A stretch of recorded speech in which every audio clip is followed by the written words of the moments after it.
Fox 61 News at 10 starts now. First at 10, we are on a weather watch alert. Heavy rain across the state, even minor flooding overnight. We'll time it out for you coming up. Right now at 10, we're following breaking news as 2 teens are shot and in the hospital tonight.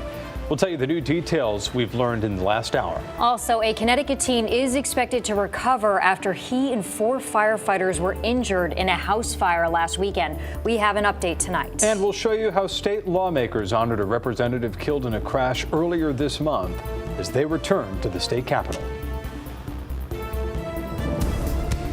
But we start things off here at 10 with a weather watch alert tonight as today's snow is now switched over to rain across Connecticut. Here's a look at the live weather from our Weather Watch Center. The radar conditions here. The rain's expected to linger on into tomorrow, and it could make your morning commute a little bit slippery. Good evening. I'm Ben Goldman. And I'm Jen Bernstein. Thank you so much for joining us. After a brief taste of winter this afternoon, the snow has switched over to rain tonight. We want to check in with Chief Meteorologist Rachel Frank for a first check on the forecast. Rachel. Yeah, we're going to get a lot of rain over a relatively short period of time, about 1 to 2 inches of rain. But we did get dealt a break with the snow earlier today, far less than anticipated. One thing I do want to point out to you, though, is you see the pink areas here on the map. Temperatures near freezing for some in northern Connecticut. Could be forming an icy glaze on things like untreated surfaces and on the top of cars. Heads up before temperatures continue to climb over the coming hours, but it might be a little bit slippery here just for the next hour or two before those temperatures continue to rise. But look at all of this rain coming down as we head through the evening tonight. Poor drainage, flooding issues, some minor river flooding is possible, and keep an eye on the basements. Not what anyone who gets basement flooding ever wants to hear about. There's also a chance for some minor coastal flooding that will peak between midnight and 2 o'clock in the morning, and water levels could come up anywhere between 1 to 2 feet higher than they typically do during high tide. But this is the good news. Again, temperatures are above freezing for most of the state, close to 50 degrees right now in Groton. This picture from Jeff Aborn in Staffordville just showing you that icy glaze that is out there in some areas. Here's a look at the future radar. Again, we'll continue to see periods of rain as we head through the coming hours. When does this all get out of here? It's certainly lighter by 5, 6 o'clock in the morning, but there is a chance for a few lingering scattered showers before 7 a.m. Following that, we're going to see this move out of here. No concern for any icing over of the moisture that's left over on the ground. And I also did want to mention that we're also talking about a gusty breeze heading into the day tomorrow and windy in spots tonight as well. We'll talk about the winds coming up in just a few minutes and where we go from here for the rest of the week coming up. Okay, Rachel, thank you. And for the latest forecast plus hour-by-hour radar, you can download the free Fox 61 News app. You can also get breaking news and traffic conditions right on your phone. All right, we are following some breaking news tonight out of Hartford, where 2 teens are in the hospital after a shooting. Let's go right to Fox 61's Sarah Sanchez joining us in the Breaking News Center with new information we've just learned this last hour. Sarah? Well, Ben and Jen, Hartford police say the 2 teens are 16-year-old boys, and thankfully they're expected to survive their injuries. We're told the shooting happened near the corner of Garden Street and Homestead Avenue. That's in the Upper Albany section of the city, right near McGee Memorial Park. Officers responded to the scene just before 8 o'clock tonight. They found the 2 teens with gunshot wounds. Both were taken to the hospital. The Hartford Police Major Crimes and Crime Scene Divisions have joined in the investigation. No word tonight on suspects or a suspect, and anyone with information about the shooting should contact Hartford Police. We'll bring you updates on this case as soon as they become available. In the Breaking News Center, I'm Sarah Sanchez. Ben, Jen. All right, Sarah, thank you very much. Well, new at 10, a New Haven gang member will spend more than 5 years in federal prison for having a ghost gun. Connecticut's U.S. attorney says 22-year-old Shavarius Smith pleaded guilty to a weapons charge. Court documents and testimony say back in October of 2021, New Haven police found him with a ghost gun that had a 31-round high-capacity magazine. Officers also found Smith with heroin and crack cocaine while in a stolen vehicle that he was driving, according to those documents. Now, Smith was released from prison the month before he was arrested, and he was wearing a GPS ankle monitor as part of his probation. State police have arrested a man in connection with a deadly crash on I-84 in Farmington that killed 2 and left others injured with serious injuries. This here is video from that crash that happened last January, which killed 20-year-old Nia McDougald and 22-year-old Thomas Ross. Police say that Sean Jackson of Southington is being charged with 2 counts of negligent homicide. He's accused of crossing from one side of the highway to the other, causing a chain reaction crash.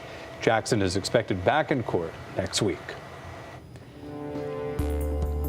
New at 10 tonight, an FDA advisory panel will meet tomorrow to consider making the COVID-19 vaccine an annual shot. Yeah, the FDA and CDC are hoping that the annual shots will simplify what has often been a confusing rollout for updated vaccines. Fox 61's DeAndrea Turner joining us live from Meriden after speaking with doctors to break down what this means for you tonight. DeAndrea?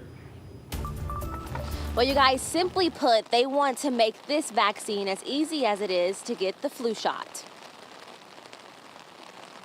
According to documents posted on Monday, the U.S. Food and Drug Administration wants to make the COVID-19 vaccination process look more like what happens with the flu vaccine.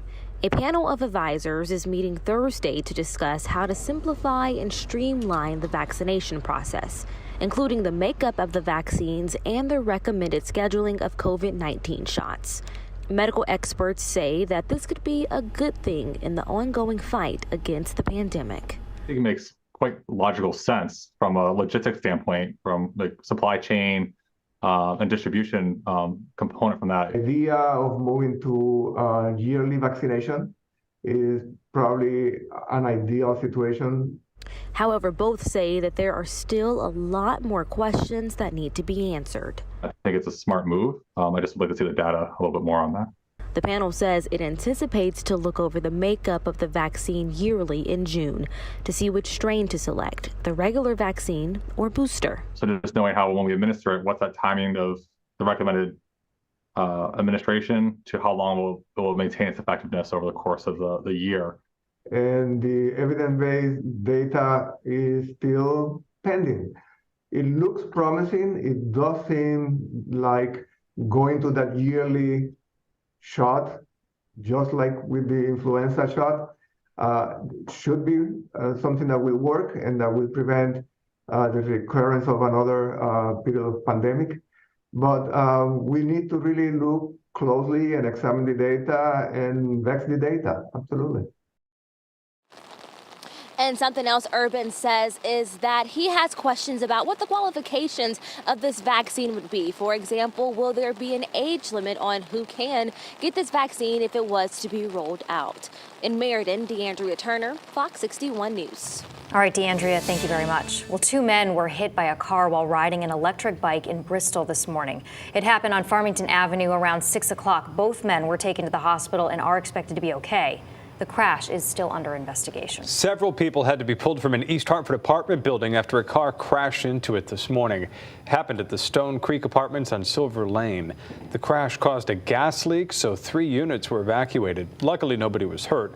No word on what led up to the crash. State police arrested a Willington man. He's accused of stealing a pickup truck from Ellington. 58-year-old John Hansen is facing 6 charges, including 3rd-degree larceny and DUI. He's being held on a $25,000 bond.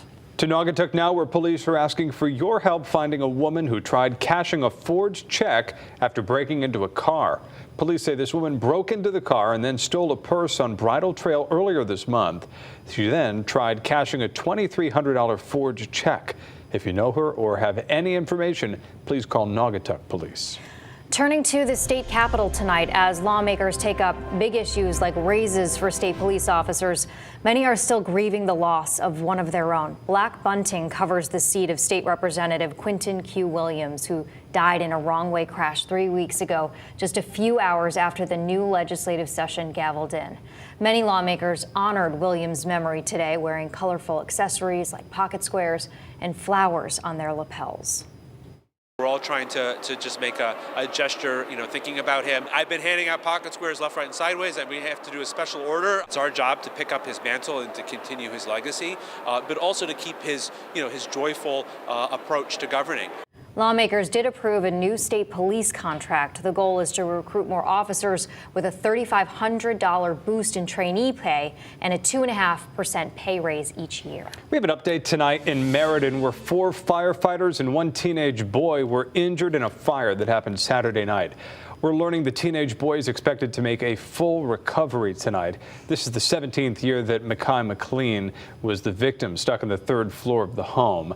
He's previously knew that he was listed in critical but stable condition, but according to his sister, the good news here, Mekhi is expected to be just fine. Firefighters say that the fire was caused by a propane tank exploding, leading to the porch catching on fire. They said that they got several 911 calls and 4 firefighters were injured while rescuing McLean. The injured firefighters were released from the hospital Sunday morning with burns and smoke inhalation. Everybody involved is now expected to make a full recovery.